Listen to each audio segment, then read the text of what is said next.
प्रिय विद्यार्थियों नमस्कार। मैं आपका हिंदी शिक्षक शास्त्री हरिओम भारद्वाज मनोरमा हिंदी सेवा यूट्यूब चैनल पर आपका हार्दिक स्वागत करता हूं।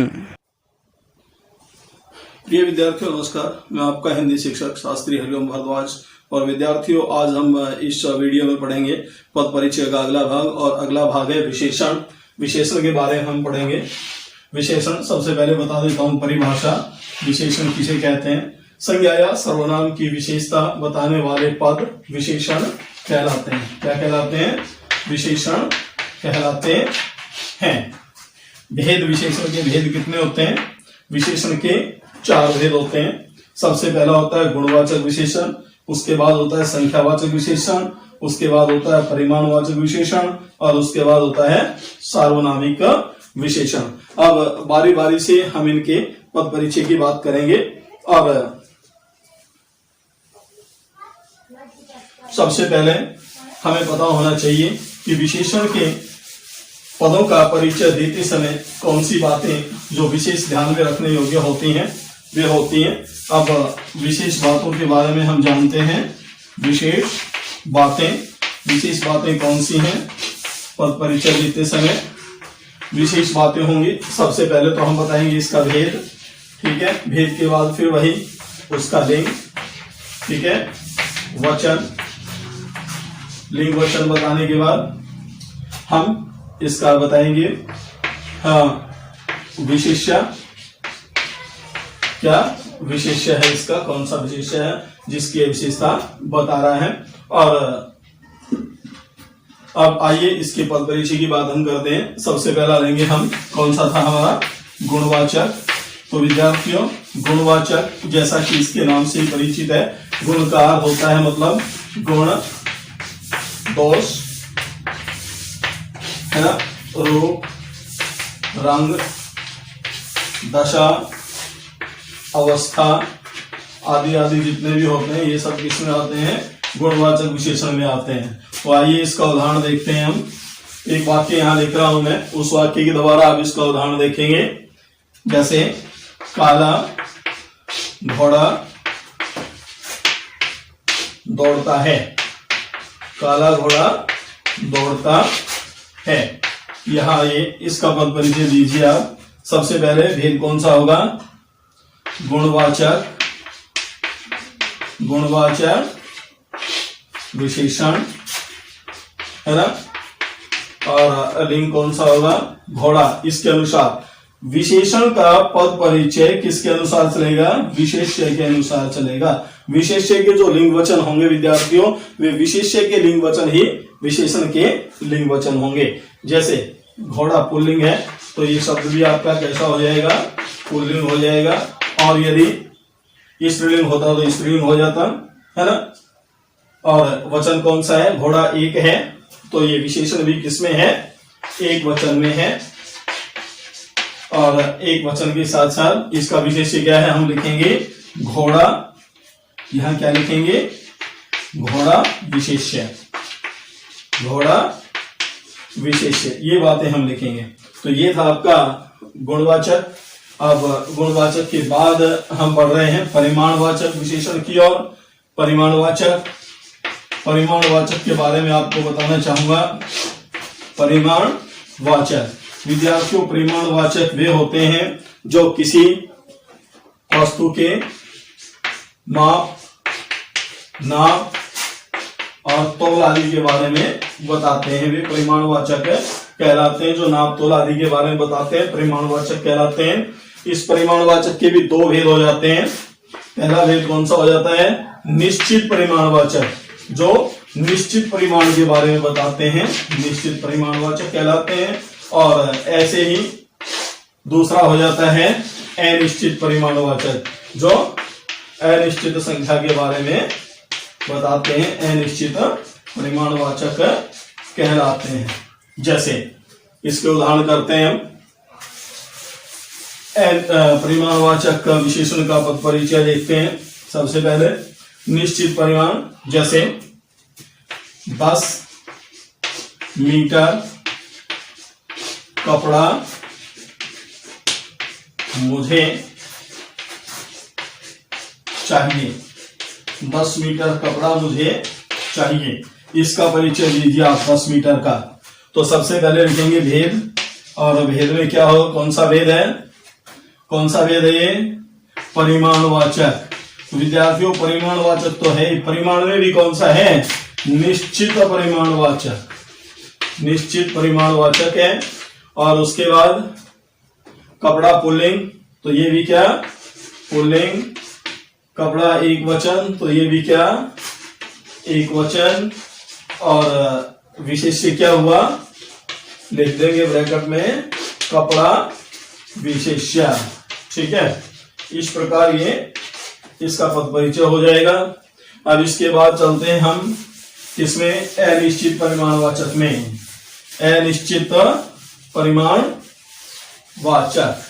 तो अनिश्चित परिमाणवाचक कौन से होते हैं, जो माप तोल आदि बताएं, लेकिन वो कैसा हो, अनिश्चित हो। जैसे थोड़ा, है ना, कम, ज्यादा, है ना, कुछ, ये होते हैं। तो इसका उदाहरण देखते हैं हम।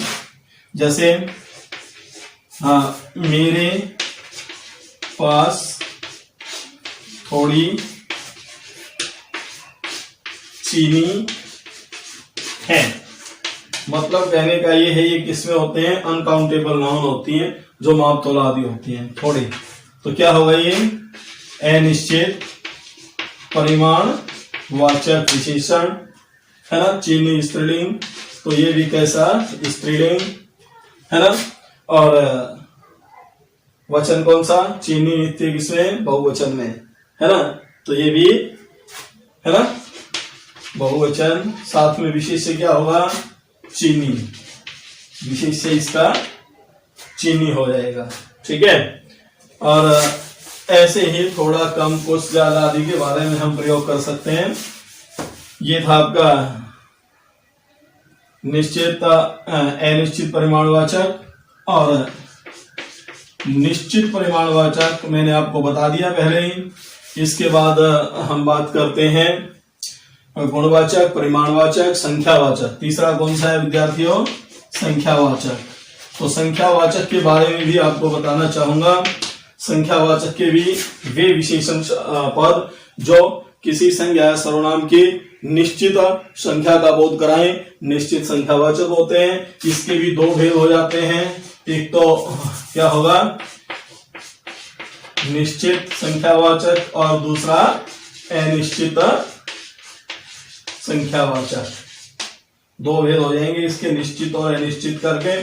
तो निश्चित में फिर वही बात आ जाएगी, जो किसी वस्तु की निश्चित संख्या के बारे में बताएं, सही संख्या के बारे में बताएं, निश्चित संख्यावाचक। और किसी वस्तु की अनिश्चित संख्या के बारे में बताएं, वे अनिश्चित संख्यावाचक कहलाते हैं। निश्चित संख्यावाचक, जैसे 4 विद्यार्थी पढ़ रहे हैं।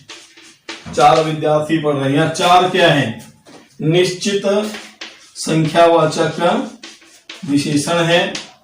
विद्यार्थी पुल्लिंग, ये पुल्लिंग, है ना, बहुवचन, तो ये बहुवचन, है ना। इसके अनुसार इसका पद परिचय, और विशेष्य क्या होगा, विद्यार्थी। इस प्रकार अनिश्चित संख्यावाचक में क्या होता है, अनिश्चित संख्यावाचक में होता है, एक तो आपका कुछ होता है और एक होता है कोई, है ना। क्या होते हैं, कुछ और कोई होते हैं। ठीक है, वे अनिश्चित संख्या बताते हैं।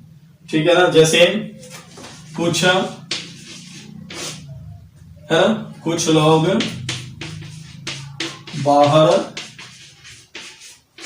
खड़े हैं। कुछ लोग बाहर खड़े हैं। कुछ लोग हैं, काउंटेबल है ना, इसलिए संख्यावाचक होगा। तो क्या हो जाएगा, अनिश्चित संख्यावाचक,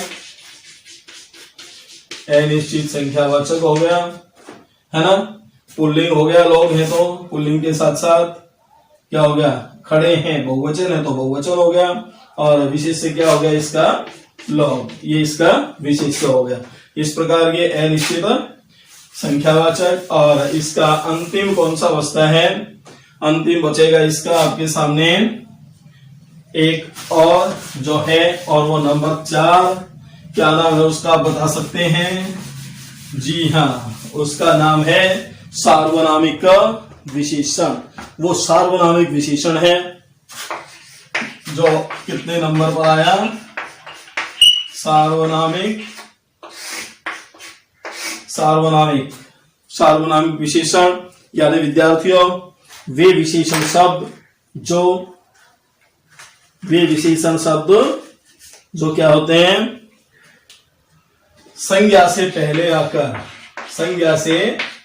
पहले आकर है ना उसकी विशेषता बताते हैं। क्या बताते हैं? विशेषता बताते हैं। इन्हें संकेतवाचक भी कहा जाता है। इनका दूसरा नाम क्या है? संकेत वाचक या सांकेतिक इनका नाम होता है। जैसे मैं आपको अभी बताऊंगा, है ना, यह वह आदि, यह वह, देखिए वह लड़का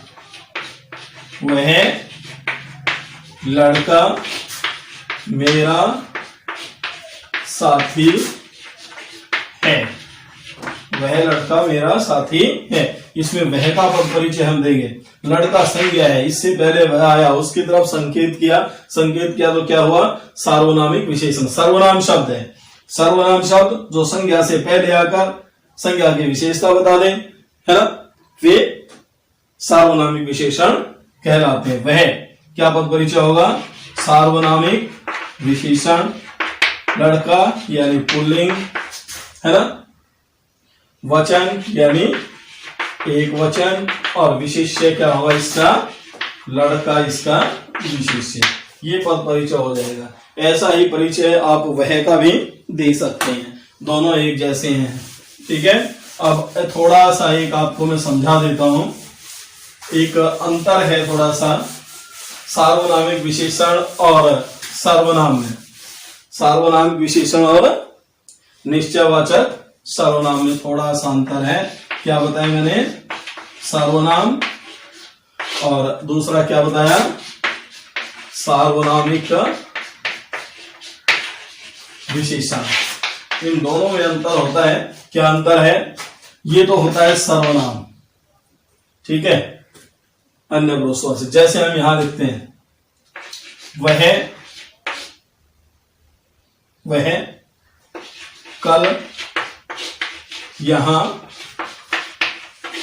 आया था। अब दूसरा वाक्य देखिए, वह आदमी कल यहां आया था। ये बताया हमने। इसमें वह का पद परिचय क्या होगा? यहां देखिए संज्ञा नहीं है कोई, वह, इसका मतलब यहां ये क्या है? सर्वनाम है। ठीक है, और यहां संज्ञा से पहले आकर उसकी विशेषता बता रहे हैं, इसलिए क्या है? सार्वनामिक का विशेषण है। ठीक है विद्यार्थियों, आज के लिए केवल इतना ही। मिलते हैं अगले वीडियो में। जय हिंद, जय भारत।